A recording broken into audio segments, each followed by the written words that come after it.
हाय, मैं शम्स दुरानी। सभी दर्शकों को, सभी व्यूअर्स को मेरा नमस्कार, सलाम, सत श्री अकाल। कहानी शुरू करने से पहले मैं आपको एक शेर सुनाना चाहता हूं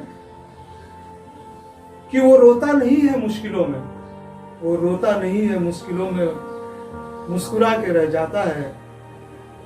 वो फरिश्ता है दोस्तों जिसे इंसान कहा जाता है। वो फरिश्ता है दोस्तों जिसे इंसान कहा जाता है।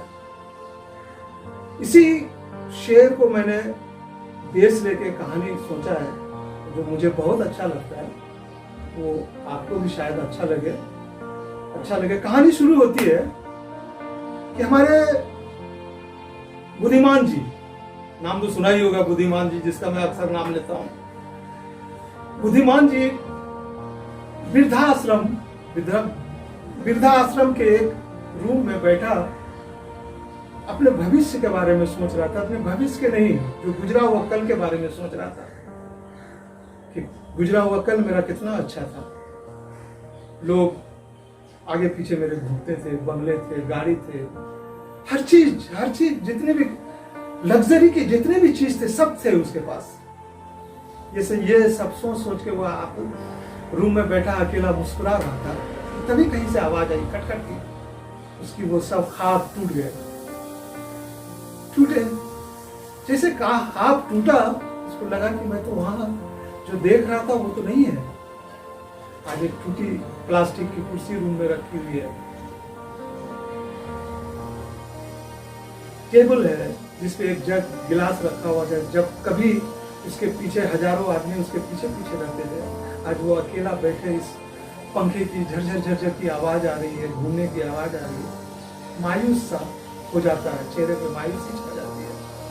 सडनली किसी की आवाज आती है, वो बाहर निकलता है और वृद्धाश्रम के जो मैनेजर होते हैं उनसे पूछा कि बाबू, आज मेरा संडे है, आज मेरा बेटा आने वाला था, मुझसे मिलने के लिए आया क्या?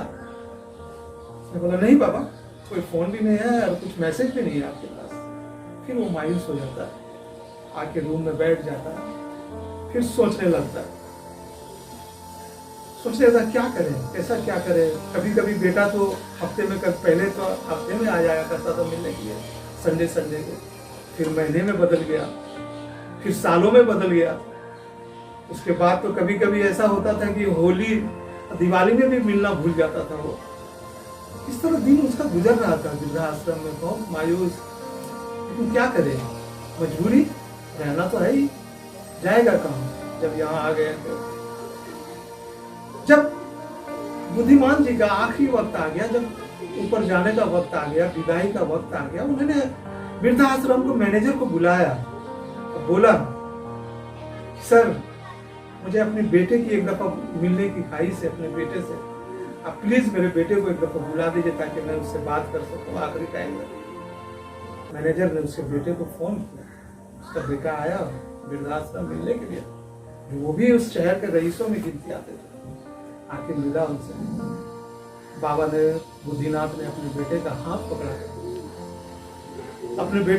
पकड़ा और अपने पास बिठा लिया।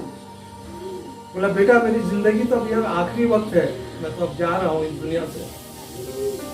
तुमसे एक रिक्वेस्ट है मेरा, एक इल्तजा है, वो मेरा पूरा करोगे? बेटा ने बोला, बाबा आप बोलिए तो सही, क्या पूरा करना है, क्या करना है, बोलिए ना, मैं हर चीज करने के लिए तैयार हूं। बोला, बेटा ये पंखा देख रहे हो, ये जब चलता है ना तो गड़ की आवाज आती है, जिसमें नींद नहीं आ पाता बढ़िया से। ये काम करना बेटा, मेरे जाने के बाद इस रूम में एसी लगवा देना ताकि नींद में खलल नहीं हो। ये टेबल देख रहे हो बेटा, टेबल ये प्लास्टिक का चेयर, इसको बदल देना बेटा, अच्छा चेयर लगा देना ताकि लोग यहाँ बैठे तो उसको अच्छा लगे।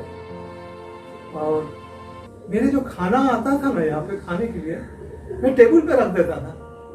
आधे घंटे में, 1 घंटे में ठंडा होके खराब हो जाता था, जिसे मैं सही से खा नहीं पाता था। बेटा तू इस रूम में ना एक फ्रिज भी लगवा देना ताकि खाना खराब नहीं हो।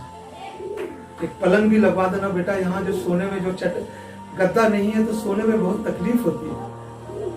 एक गद्दा भी लगवा देना बेटा इस पलंग पर ताकि लोग सोए तो उसको आराम मिले। बेटा ने बोला पापा ये पहले क्यों नहीं बोले आप, पहले बोले होते तो मैं सब लगवा देता ना, ये सब आपको तकलीफ नहीं होती। उसने अपने बेटे का हाथ पकड़ा, बोला बेटा मैं अपने लिए नहीं लगवाता, मुझे ये सब बर्दाश्त करने की ताकत है, मैंने जिंदगी में बहुत कुछ झेला है, बहुत कुछ पाया है और बहुत कुछ खोया भी है, मुझे ये सब से फर्क नहीं पड़ता, ये सब है। मैं तो तुम्हारे बारे में सोच रहा था, तुम्हें भी एक बेटा है, आने वाले कल में अगर तुमको यहाँ आना पड़े तो तुमको तकलीफ नहीं हो, क्योंकि मैंने तुझे बहुत प्यार और नजाकत से पाला है बेटा, इसलिए मैं तुम्हारा ख्याल करके ये सब लगाने के लिए बोल रहा हूँ। मुझे तो, मेरी तो जिंदगी अब खत्म होने वाली है। बेटे के चेहरे का रंग बदल गया। उसने सोचा कि मैंने कितना बड़ा गुनाह किया, कितना बड़ा अपने बाप के साथ, अपने पिता के साथ कितना बड़ा अन्याय किया। ये कहानी यहीं तक है। आप तो समझ गए कि मुझे कहने का क्या मतलब है, क्या कहना चाह रहा था कि माँ बाप ही ऐसा एक है जिसकी इज्जत और पूजनीय है, और इज्जत करनी चाहिए, पूजा करनी चाहिए, क्योंकि भगवान के बाद जो जिसका ओहदा है, जिसका मर्तबा है, वो माँ बाप का है। उम्मीद है ये कहानी आप लोगों को अच्छी लगी होगी। अगर अच्छा लगे तो शेयर भी कर दीजिएगा और सब्सक्राइब भी कीजिएगा, क्योंकि सब्सक्राइब करना बहुत जरूरी है। सब्सक्राइब करेंगे तो आपके पास हर चीज मिलेगा, हमारी कहानी, अगला कहानी भी आपके पास आ जाएगा। और कमेंट भी जरूर दीजिएगा कि ये कहानी आपको कैसा लगा। Thank you.